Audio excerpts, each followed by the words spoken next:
So thank you everyone for joining us today. We're absolutely delighted that you're here. Again, it's a beautiful day, September the 25th, and it was 75 degrees when we woke up this morning, on its way to the mid 80s. And I looked at Facebook a couple days ago, and it showed me a post I put up 2 years ago. It was a picture of our gas logs burning. So 2 years ago we were cold, and now we're hot. It's an amazing time of year. This morning I wanted to share some ideas about reclaiming your power. That's the title of the talk, Reclaiming Your Power.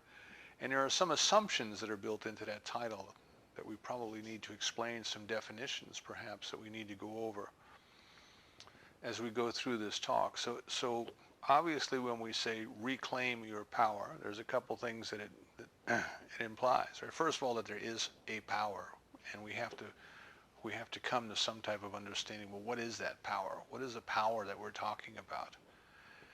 And it's not just a power, it's your power, it's my power. So it's something that each of us can use. And then we come to the key word, reclaim. Reclaim. Well, what does that mean? Reclaim. How can I reclaim it if I never had it? So what is it that I had? What is this power that I had that I'm trying to reclaim? And where is it? Did I lose it? Did I misplace it? Did somebody take it away from me? Did I give it to somebody? It's like my car keys. Where did they go? Where is this power? What is this power all about?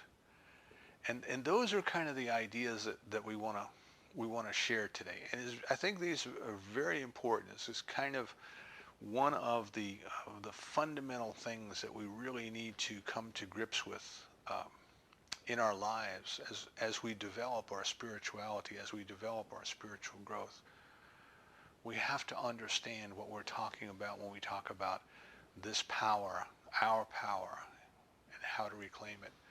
And if you read the email that I sent out last night, the story that kind of illustrates it for me, and I can't remember any longer where I was, who I was talking to, what the circumstances were, whether it was at church, whether it was at work, what it might be. But I was listening to someone who was very animated, and they were complaining about government funding, almost a rant, kind of very, very passionate discussion. And they were complaining that the federal government, the fat cats up in Washington, they weren't giving enough money to whatever this person's area of interest might be. I don't remember whether it was schools or it was roads or something, but they were just really complaining about the fact that whatever it was that they were interested in was underfunded, that it just wasn't getting the money that it needed to do whatever it was that they wanted it to do. And I remarked to him, I said, don't you think it's ironic that that's our money? And he said, what do you mean? I said, well, where do you think they get the money from that they're giving to you? We give it to them and they give it back to us, and what you're basically saying is you're begging to get your own money back and you're not satisfied with what you're getting. And I remember his reaction when I said that. I mean, it seemed like a pretty obvious thing to me, But he just stopped. It was like a light bulb went off in his head somewhere, the big aha. That was his money. That was our money. And if we didn't like the way somebody else was spending it, why did we give it to them in the first place? Why didn't we just take that money and give it directly to whatever it was that he wanted funded, the schools or the roads or whatever, And he stopped talking. He just started thinking about it. Now, I have no idea where his mind went after that, because he just kind of stopped the impassioned plea that he was making for somebody needs to do something about those people who are not giving us the money that we need. And what I sensed happened, perhaps it didn't, but what I made out of it, what I sensed was he started to think about, well, how do we take our power back? How do I, as an individual, what can I do to help take the power back. Instead of being the beggar with the tin cup out trying to get somebody to put money in it, what could I possibly do? What could he possibly do to change the process by which the power was flowing from the people to the government and then coming back in drips and drabs? I don't know that he ever did anything about it. I don't even know if I ever saw this person again. But it was significant, the change in his reaction, his demeanor, his reaction and his demeanor. And suddenly it went from one of being kind of a victim, a helpless victim of somebody else, to starting to think about the flow of power and where power comes from and where it goes, and how do we get it back. And I think that's a perfect example of where we are in our spiritual lives, in our spiritual growth. You know, we have to come to some type of understanding. What is our role in life? What is our responsibility in life? What power, if any, have we been given? Who gave it to us and why, kind of things. You know, the deeper questions of life. We have to start to think about those, because what has been going on, if you look at the history of humanity for as long as it's been recorded, if you look at what's been going on with the relationship of the individuals or the communities to this thing they call God, whatever that thing might be, whatever their definition of that might be, it has typically been one of people somehow trying to influence the deity to do for them or to do to them that which they want done, which they feel they don't have the power to do.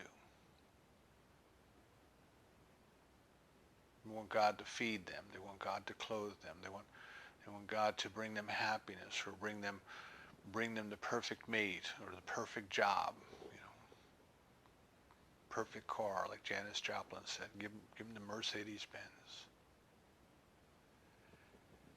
And in that behavior, if we step back and look at it, in that behavior, the power is out there somewhere. The power is out there somewhere, and the activity of the humans has been to somehow influence that power to be nicer to them, is the best way that I can put it, you know. And the people who kind of analyze the cultures tend to think of the religious rituals as being something that people were trying to do to influence the gods, something that they were trying to do to get the gods to do what needed to be done, you know. So so they had fertility festivals in the spring, and the idea was that somehow they were going to convince God to bring fertility to their crops and to their animals. Now, I don't know how we know that. I don't know how people know that. They might be projecting their own ideas into that. You know, it could have very well been a celebration of the fact that the bounty was coming. You know, but human consciousness projected into that situation an attempt to influence the gods. You know, that somehow people were going to convince God to do something that for some reason God had just not gotten around to, or forgotten, you know, or deliberately decided not to do, but now people were going to influence God. And I think if you say, well, people might have projected that into the situation, but there's good reason for it. If you look at the traditional idea of prayer, the traditional idea of prayer being a begging, a beseeching, or an asking of God to do something for us. Again, something that maybe God just forgot, or didn't want to do, or deliberately was withholding something from us. Very, very strange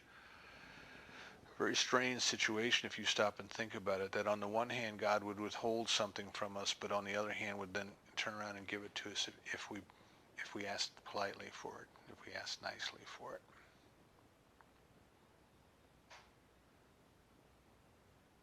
So that's kind of been the traditional approach to spirituality, to mankind's relationship with the divine. Is that the divine is this power out there, and that somehow we have to placate it, entice it,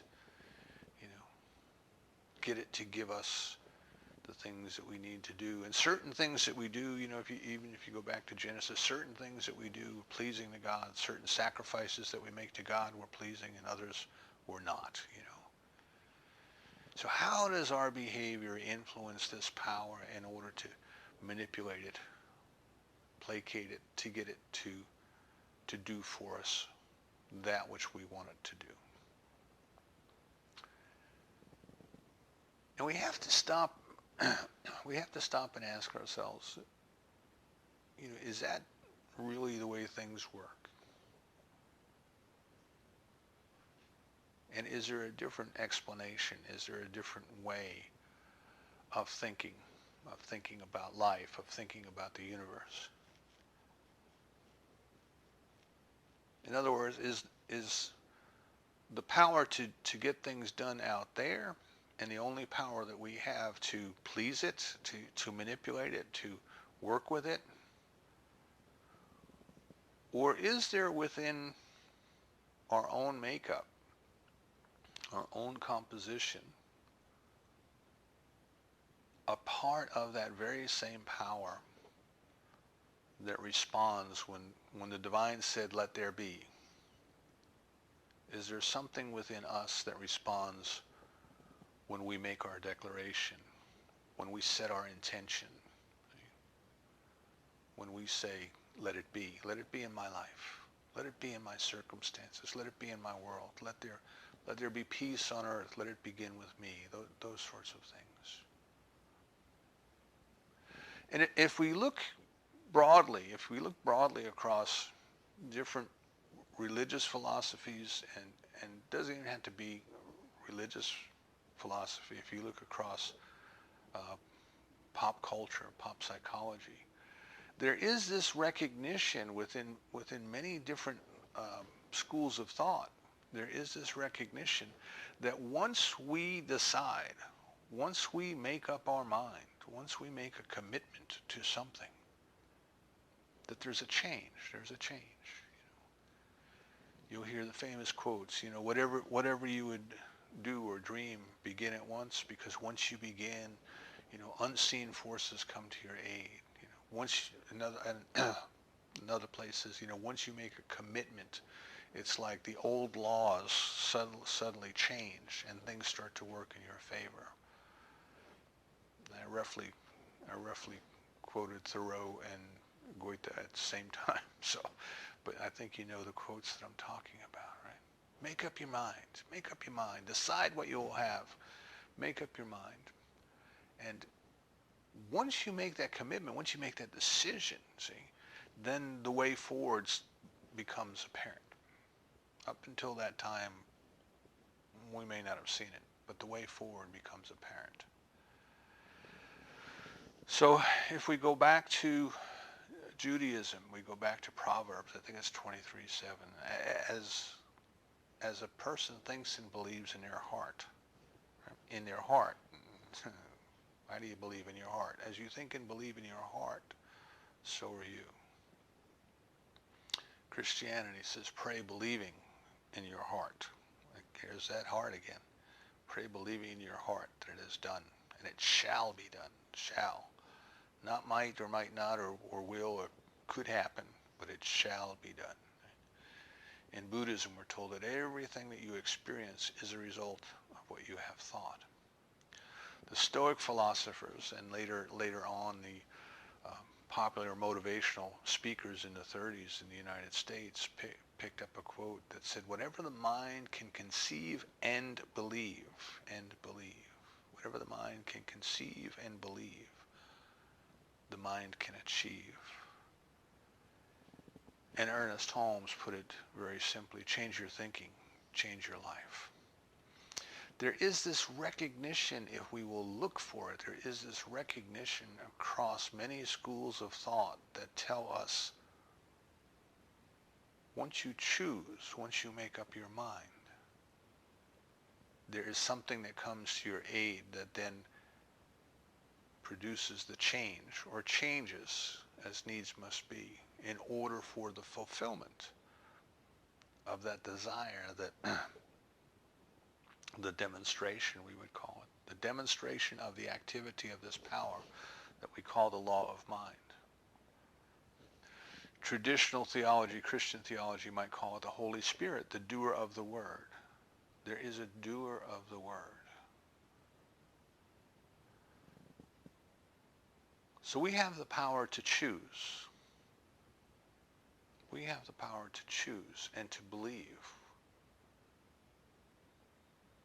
And then something acts upon that belief. That is the power that we have. That is the power that we're talking about. Now, Dr. Carlton Whitehead, who's religious science minister for, I'd say, well over 50 years, delightful man, a wonderful speaker.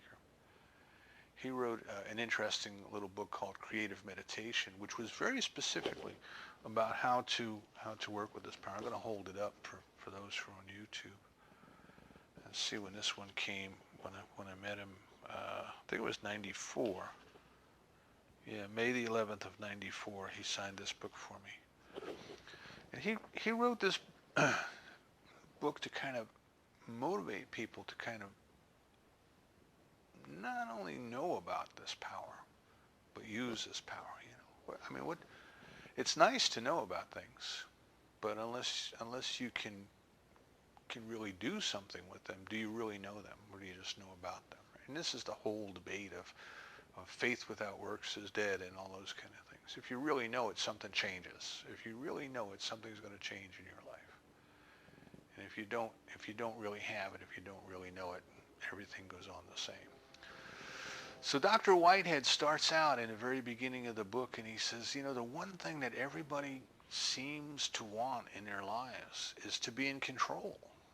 And I thought, wow, you know, how simple is that? You know, you can ask people what they want, and they say they want to be healthy, they want to be happy, they want to be fulfilled. But if you dig deep enough, they want to be in control. They want to be the masters of their fate and to decide the circumstances of their lives. And if you look at one of the greatest sources of dissatisfaction, at least if you listen to people complain, even the gentleman I alluded to in the opening story, they feel out of control. They're out of control. There's nothing they can do about it. Somebody else has all the power. Somebody else is calling the shots, and they are completely out of control. And you hear people in the workplace, you hear them say this all the time, you know. I want to be my own boss. I want to have my own business. I want to call the shots. I want to make the decisions. I don't want to live the rest of my life doing what somebody else tells me to do. And of course, you know, the people who sell franchises and small business opportunities, they just constantly sell into that theme. Many years ago, I used to subscribe to a little magazine called Income Opportunities, and I don't know if it still exists or not, but from cover to cover, every month when it came, from cover to cover, it was just filled with all of these different little small businesses that somebody could go into. And the pitch of every one of them was, you know, be your own boss, you know, make your own decisions, take time off whenever you want, all these kind of things. And that has an appeal to people because people want to be in control. But of course, what people find out is if they do take that step, if they do go into business for themselves, then maybe they're not taking orders from a corporate structure, but now they find out that they have to serve their clients, their customers, and they have to do what the customers want. So they're not really as in control as they thought they would be. And a lot of them find out that they're not very good at it. They're not very good at being in control. That it's a lot easier to go to a structured job where somebody tells you what you're going to do for 8 hours and just do it and then go home, than it is to have to sit there and think through and prioritize and then actually execute. So there's something there. There was an appeal there to be in control, but what people find sometimes is when they get that in that place of control, that it's not everything that they thought it would be. But nevertheless, the motive force, right, the generative theme that seems to be moving through society is this desire to be in control. And what is the most precious thing that we can control? What is that? And I think we have to start first with our consciousness, with our mind. Who has the ability to think for you?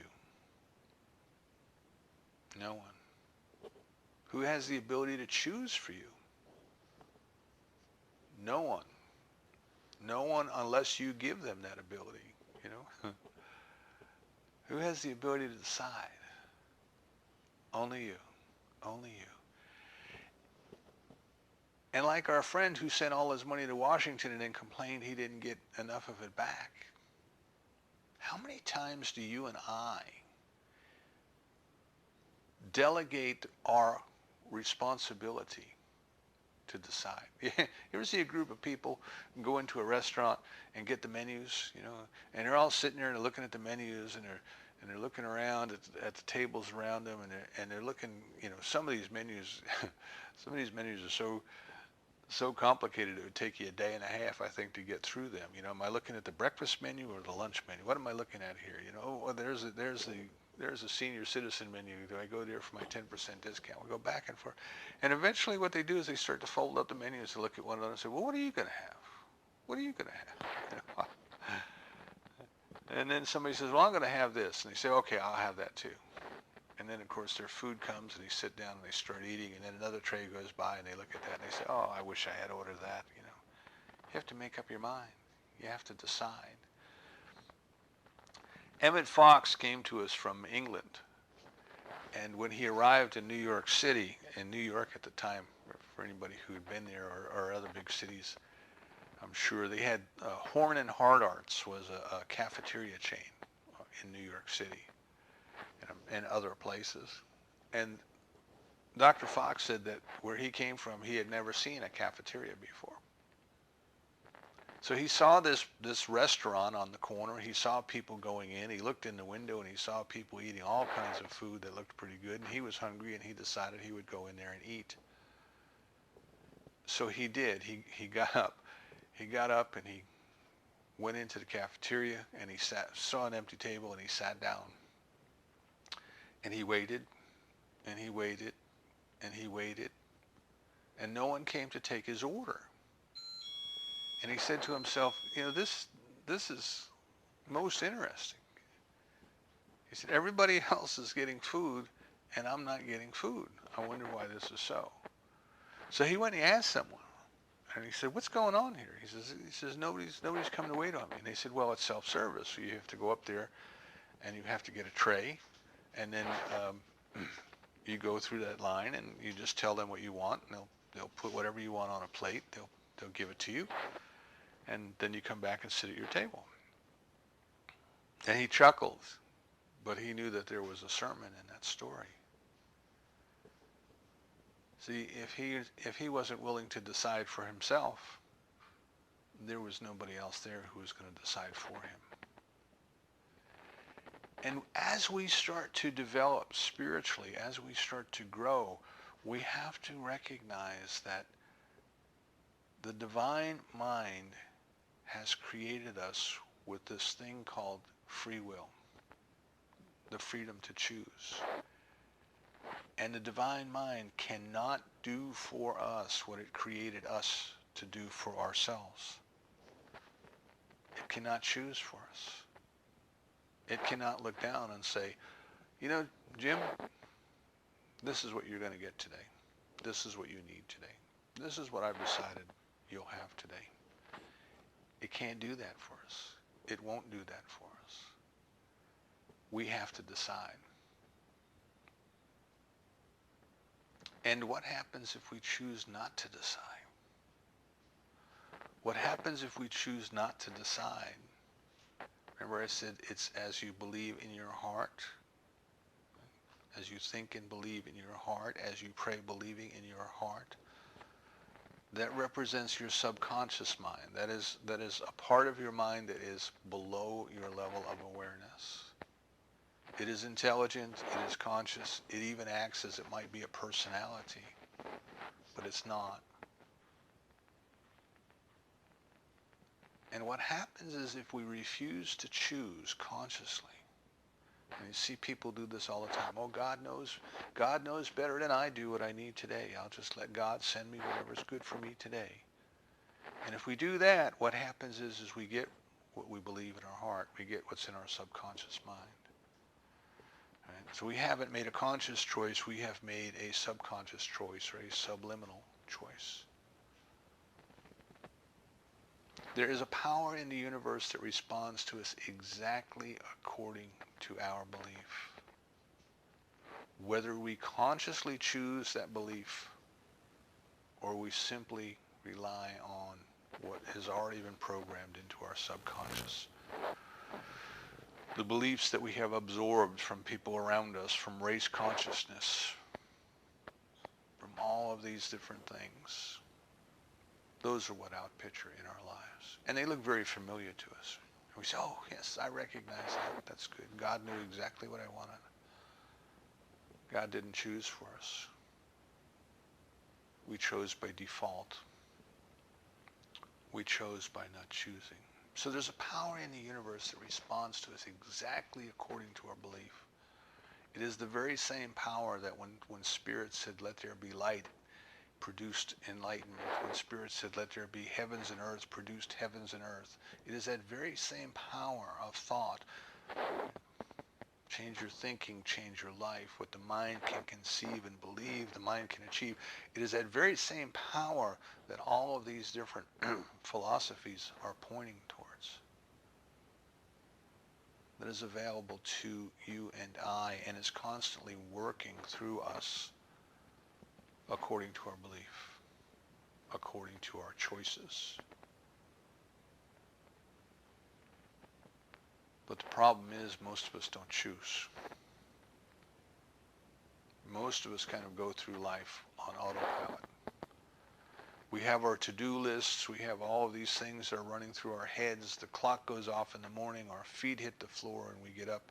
And as we're brushing our teeth, we're starting to think about the first activity of the day.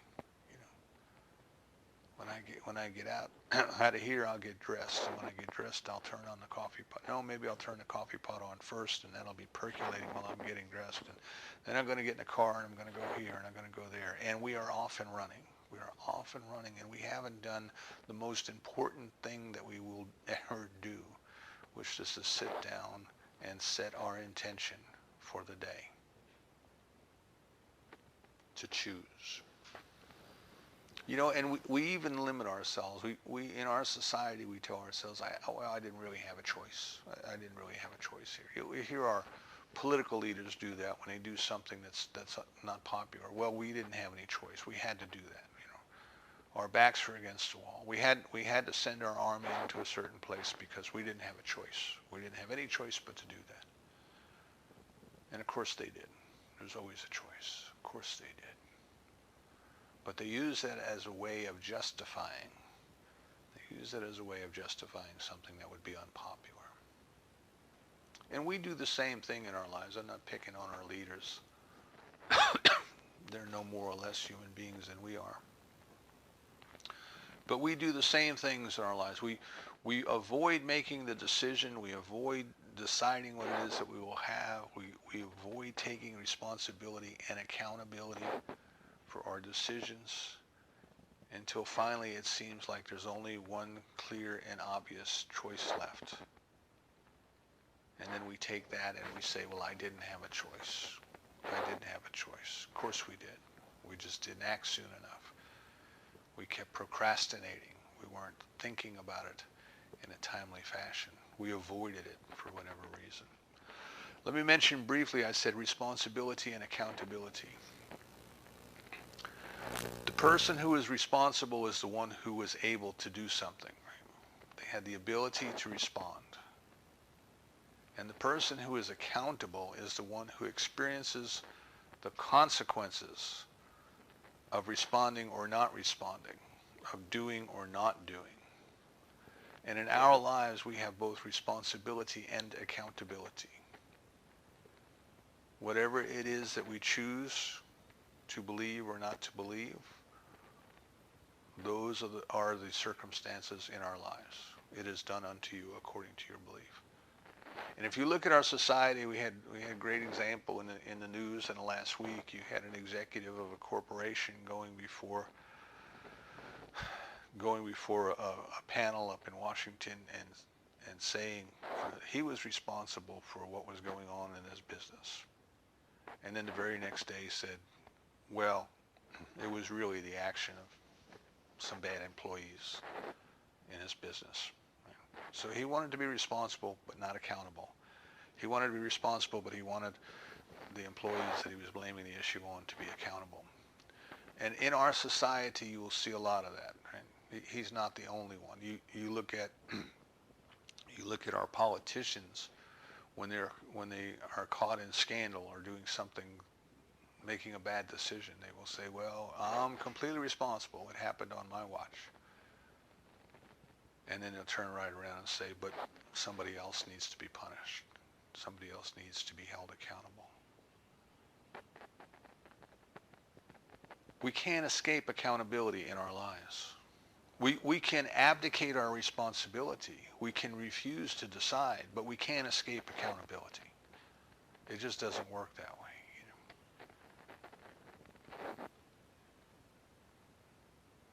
We can let somebody else pack our parachute for us, but if we jump out of the plane or let somebody push us out of the plane, we're the ones who are ultimately going to either have the chute open or not, you see. We cannot escape accountability. The law by which it is done unto us according to our belief, the law of mind, is always active, always active. So we have to understand, first of all, that we have the ability to choose and we have the responsibility to choose. And if we wish to be in control, which seems to be a universal desire, the first place to exercise control is over our own consciousness.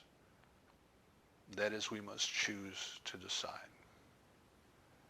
We must set our intention. And once we set our intention, there's a power in the universe that will respond to us according to our belief. But as Dr. Whitehead continues in his book, he says, what happens to us sometimes is we set our intention, and then it seems as if nothing's happening. And the example he gives in the book is of a man he called Fred. And I don't know why he chose Fred unless he actually knew somebody, but he says, there's a man, we'll call him Fred. He said, Fred put the sprinkler out on the lawn and connected the garden hose to it and put the other end of the hose on the hose bib on the house and turned the handle on the faucet. There's hardly any water at all coming out of the sprinkler. And he went back and he took the hose off the hose bib and turned the faucet on, and a good stream of water came out of the faucet. There was good pressure at the faucet. He put the hose back on, there was nothing happening at the sprinkler. But as he went down the hose, he noticed little holes everywhere he looked along the hose. There were power leaks in the hose. And he said, what we do is we kind of misuse the spiritual power that we have been given. We've got to start with, remember I said, reclaim your power. And what is this power that you have? You have the power to choose. You have the power to decide. You have the ability to decide. And once you do that, what that does is it sets in motion a greater power, the power that responds to you according to your belief. You have the power to decide to go turn the faucet on, but you're not the one pushing the water through the pipe. There's another power back at the well pump that pushes the water through the pipe. You have the power to decide to walk over and turn the light switch on the wall. See? But you're not the power that generates the light. There's a nuclear reactor about 5 miles from here that'll put out enough power to do whatever I want to do and more. You can put out more power than the circuitry of the house can handle. That's why you have a 100 or 200 amp breaker in your circuit box, right? The generator can put out more power than you can possibly use. But it can't do anything. It can't do anything for you unless you decide to go flip the switch. So you have the ability to decide how to set in motion this power, but you have to decide. You have to make the decision. And if you don't make a decision, it works through the switches that are already thrown in your subconscious, right? The things that you already believe and you don't even know you believe. So once you decide what it is that you will have, once you decide what it is that you will do, once you set your intention, then you've got to pay attention to the power leaks. The power leaks. Where am I giving away the power? Remember I said you have to reclaim your power? Well, where did your power go? First thing is you gave your power away when you decided not to decide. Somebody else knows for me better than what I do. Somebody else needs to make that decision for me. I don't know what to order off the menu. I don't know what I should do with the rest of my life. I don't know what kind of career I should have. I don't know what college I should go to. And we tell ourselves we don't know. And when we're telling ourselves we don't know, we are reinforcing our belief that we don't know. And it is done unto us according to our belief. So we're telling the power, please appear in my life as if I didn't know. We gave our power away, and it's time to reclaim it. So as we start to reclaim it, then we suddenly become aware of the power leaks. Right? So we made up our mind. We sat down in the morning and we had a great intention. We decided, this is the day the Lord has made. This is what I'll experience in it today. And no sooner do we do that than our mind goes here, there, or everywhere. In the survival kits, if anybody ever was into scouting or watched the survivalist shows on TV, where they put the guys out in the woods and they have to figure out how to live with no food. Well, there's an entire crew behind the camera that's eating catered food, but these guys have to figure out how to eat lizards and such. And they always seem to have a magnifying glass somewhere. I even saw one where they made a magnifying glass out of a plastic water bottle. They filled a water bottle up and they held it in the sunlight until it focused on a point. But you can take a magnifying glass and you can take the power of the sun, right? And there's more power in the sun than we can possibly use. 2% of the sun's energy makes it to Earth and supports all of the life here. There's more power in the sun than we can possibly use. But if we take a little magnifying glass and we focus that power on one point down in the kindling of the fire, we can start a fire. But we will never start that fire if we keep moving that magnifying glass all over the place. We can know that the sun is there and it has power. We can know that the magnifying glass can focus that power and do something for us. But unless we take that magnifying glass and we maintain that focus, that is, we stop being distracted. We don't lose the power of the sun through the power leak of being distracted. That energy of the sun will start a fire. So many times what we do is we decide what it is that we will have this day, and before 10 minutes goes by, our mind is someplace else, and it's over here, and it's over there, and it's right back into the negative. This is the day that I'm going to experience joy, and already somebody has made me mad. I've given my power to them. They have made me mad. They can't do anything to me. Why do I believe they can make me mad? Viktor Frankl, in his book, Man's Search for Meaning, said he decided to be happy in Auschwitz. His entire family had gone to the gas chambers, and he fully expected that would be his fate as well, but he decided to be happy. And he realized that nobody could take that from him.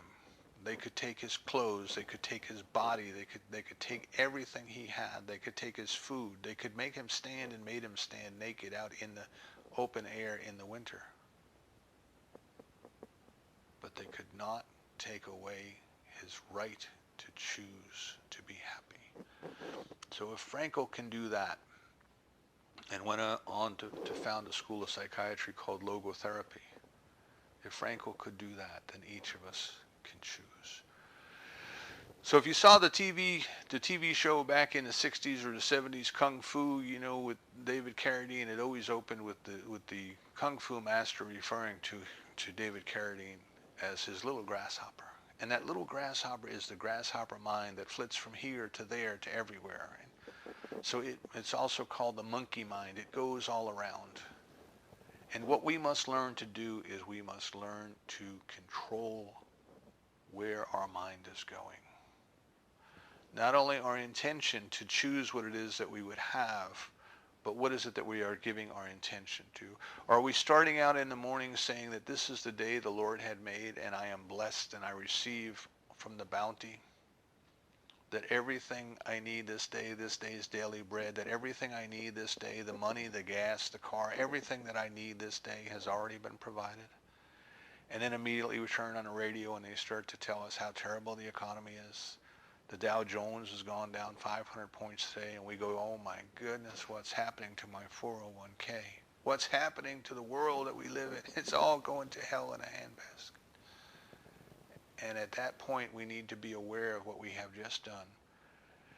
And I love what the Aegeas, Reverend James and Joan Aegea used to say down in Durham. Do a cancel and replace. Take your little eraser out, erase what you just wrote on the blackboard and replace it. So our minds started to go down the distraction of the ain't it awfuls, and we cancel and we replace with God is the only source, God is the only substance, God is the only supply. So our power leaks are our lack of attention, our distraction. We let our mind go here, there, and everywhere. And I want you to stop and think about this. If life is a matter of what you think and believe, if life is a matter of consciousness, what you are giving your conscious intention and attention to, and your mind is scattered everywhere, then that is what you're going to get in your life. And if you wish to have a different experience in your life, the place that you need to start is with bringing your mind back under control. Don't try to control all the circumstances out there, all of the people out there. Don't wait for them to change if you can't even control your own mind. You have to learn to meditate. You have to learn to be able to bring your consciousness and hold it one place. Not with strenuous activity, not with force, not with willpower, but just by being able to maintain your attention. To stop getting invested in all of this junk that comes into your mind through the radio, through the TV, through the people in the break room. Pay no attention to that. That's not yours anymore. It may have been at one time, but it's not yours anymore. Negative emotions are power leaks. Your fear, your doubt, your resentment is a big one, your anger. This is why forgiveness is important. You've got to let go of the resentment. Forgiveness is letting go of the resentment. Not saying that what happened was okay, but letting go of the resentment, your investment, your attachment into it. What are we afraid of? Why do we doubt? If you truly understood that all of the power and the presence of God are right with you right here and right now, why would you fear? Why would you doubt? We can plug a night light into the socket and we can get a very dim light. We can plug a floodlight into the socket and we can get a very bright light, and it makes no difference to that power source. Most of the time we're going to a socket with a night light and we're saying, oh my God, I hope there's enough electricity for it to work. We have to get out of that mode. We have to get out of our fear and our doubt.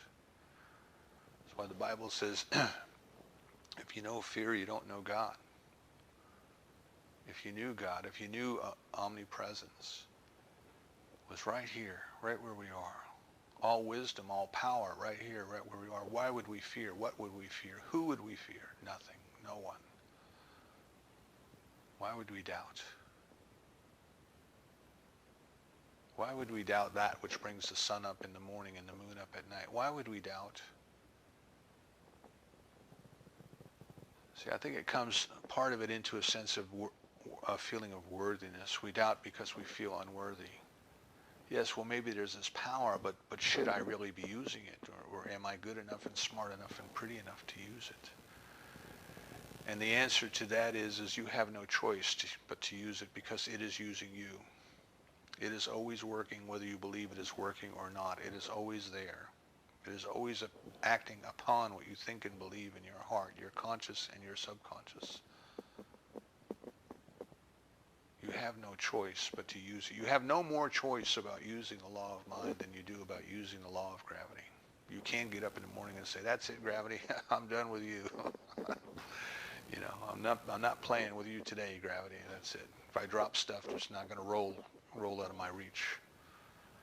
Gravity works without regard to who you are.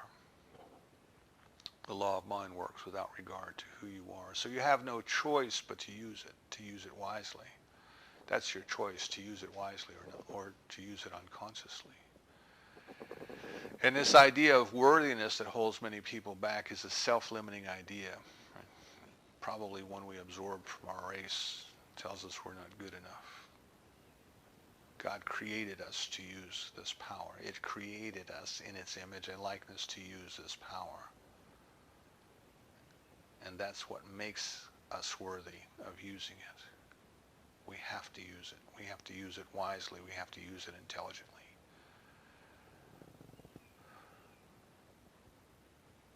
So we want to keep our mind on the things we want and off the things we don't want. What is the greatest power that we know of on this earth? And it is the power of mind. All great inventions come through the power of mind. If you read about the biography of Tesla, who I realize that Tesla in the cult literature today, he's made into kind of some type of a semi-god or something of that nature. But Tesla was a very creative man, a creative genius, and he referred to the ideas that came to him as revelations, right? Nothing that he created, but they were revealed to him. He sat and these ideas came to him. He didn't always implement the ideas. He was telling Marconi about the possibility of transmitting radio waves through the air. And Marconi went back to Europe and developed a Marconi wireless transmitter. And when Marconi told his friends that he had developed a way of sending Morse code through the air without using wires to connect the sending and receiving stations, his friends thought he was crazy and had him committed for 30 days of observation. But Tesla was able to set his intention. He was able to tune into this power that we're talking about and have it revealed to him, the ideas whose time had come. And what I'm here to tell you is that Tesla and Einstein and everyone else has no more ability to use mind than you and I do. We have to choose to do so. So I invite you this week, I'm going to ask you, do you believe that there's a power in the universe that responds to you according to your belief? And if yes, why? Why do you believe that? And if no, why? Why do you not believe that? How would you know? How would you know one way or the other? And I think the answer to that is the only way that you're going to know is to test it, to try it. Okay? So far, we don't have some type of a beliefometer that you can strap on your arm like a lie detector and have it tell you what you truly believe. We don't have that. We don't know what consciousness is. We don't know what belief is. We use the words all the time and we don't know what they are. So the only way that you're going to know is if you find a way to test it and to work with it. And this is what Dr. Holmes said. This is why he called us religious scientists. He said we have to be willing to experiment. He gave us a technique, a five-step technique called treatment. which is for the purpose of changing our belief. It is for the purpose of not only telling ourselves what it is that we are changing, but setting into motion this power that responds to us according to our belief. And then observing the results, which he called the demonstration of the law. So do we believe that there's a power in the universe that responds to us according to our belief? Yes or no is the first thing we have to ask and answer. And regardless of what that answer is, then we got to ask ourselves, well, how would I know? How would I know? Am I willing to test it? Am I willing to test myself? Am I willing to try it? And this is the power that we're talking about. And whose power is it? Well, it's yours, because you're the only one in charge of your consciousness. Despite what anybody else told you, you are the only one responsible and accountable for your consciousness. And why must we reclaim it? Well, it's because we have given it away. Either willingly or inadvertently, we have given it away. Through ignorance, through fear, through doubt, doesn't matter. But we believed that somebody else was holding our good for us. Somebody else was holding our power for us. So we have to reclaim it. We have to decide that this is the day. This is the day that I will act as if this power is truly available and it truly works for me and I can work with it. This is the day that we will stop being beggars in our own kingdom, is the way we're told. We're like the emperor of the kingdom who's gotten knocked on the head, and we came back awake and thought we were a beggar. And we're going around with a tin cup, begging for alms in the kingdom that is ours. The kingdom that is ours is the kingdom of consciousness. That's why we're told the kingdom is within. Go within and seek ye first the kingdom, the presence of God. Where are we going to find and experience the presence of God? Only within our own consciousness. Only within our own consciousness. So I invite you this week, reclaim your power. Recognize that the power that you have is greater than the power in the nuclear plant up the road. It is greater than the power in the sun. It is the greatest power in the universe. It is the power that created the universe. It is the power that responds to us according to our belief. And if we are to work with it intelligently, we must come to some understanding of what belief is, what do we believe, and how do we change what we believe. That is our spiritual growth. We must take the processes and techniques that have been given to us for this purpose, and we must work with them. Meditate to quiet the mind so that we can keep focus in spite of all the distractions that are going on around us. Treatment so that we can set our intention into the law. And attention, paying attention to where our mind is going and what is going on in our lives. That's how we reclaim the power. Divine love has created each and every one of us out of itself as a unique starting place in creation for us to participate as co-creators in the process to produce a new experience, a new, unique, wonderful, and different experience. But in order to do so, we have to awaken to the fact that we have that power. We have to learn how to use that power, and we must use it. It's not enough to know about it. It's not enough to talk about it. It's not enough to sing about it, to hold hands and sway about it. We have to use it. No one else can do that for you. I can't. Lori can't. No one can. So let this be the week. Let this be the week that we step up and say, yes, yes, I have reclaimed my power. This week I live as a spiritual being. And so it is.